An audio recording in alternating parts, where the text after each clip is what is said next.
कधीच नाही चुकणार तुमचे फेवरेट टीव्ही शोज झी5 सोबत, तेही एकदम फ्री।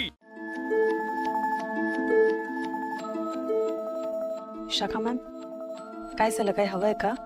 तू सांग ना, तुला काय झालं? हे अशी अचानक आत निघून आलीस ते सरबत आणण्यासाठी आले होते। हो का? मला काय वाटलं माहितीये का, मी बाहेर जे माझ्या तनयाचं कौतुक चाललंय ते बघवलं नाही तुला, म्हणून अशी आत निघून आलीस।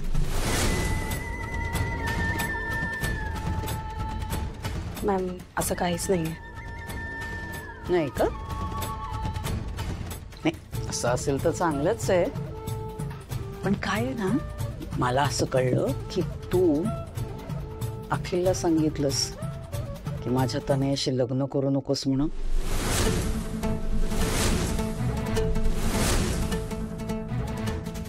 पण बघ ना, म्हणजे एवढं सगळं करून सुद्धा काहीच उपयोग झाला नाही।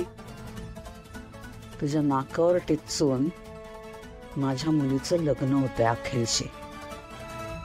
तू बाहेर आत्ता बघितलं असशीलच ना, जयूने तिच्या हातामध्ये बांगड्या घातल्या, थोडे दिवसात ती तिजोरीच्या किल्ल्या सुद्धा दिल तिला, आणि तू काहीही करू शकणार नाहीस।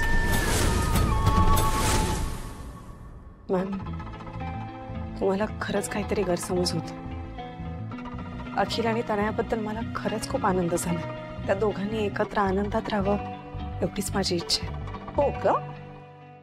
नाही, तसं असेल तर चांगलंच आहे ग।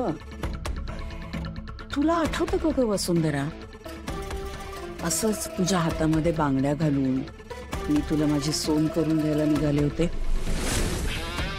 पण बरं झालं तू माझी सोन न होता जयश्रीच्या गळ्यात पडलीस। ते पाहिलं बे, जयश्रीला माहिती नाही वाटतं तुझा डिवोर्स झालाय ते।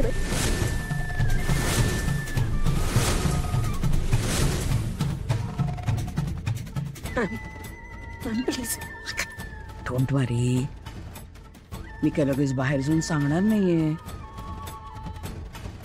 पण कसं आहे ना, तू जर का माझ्या तनयाच्या आड आलीस तर मग काय होईल याची मी काही गॅरंटी देऊ शकत नाही। आत्ता ना जयश्री तुझ्यावर फक्त नाराज आहे। उद्या जर का तिला कळलं ना की तुझा डिवोर्स झालाय तर ती काय करेल माहितीये का, तुला हाताला धरून घराबाहेर काढेल। आकाशचं काय होईल ग मग? तुझ्या बनीवर किती जीव आहे ना त्याचा।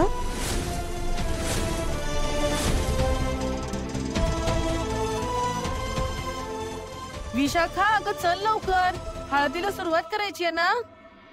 अगं हो, आले आले।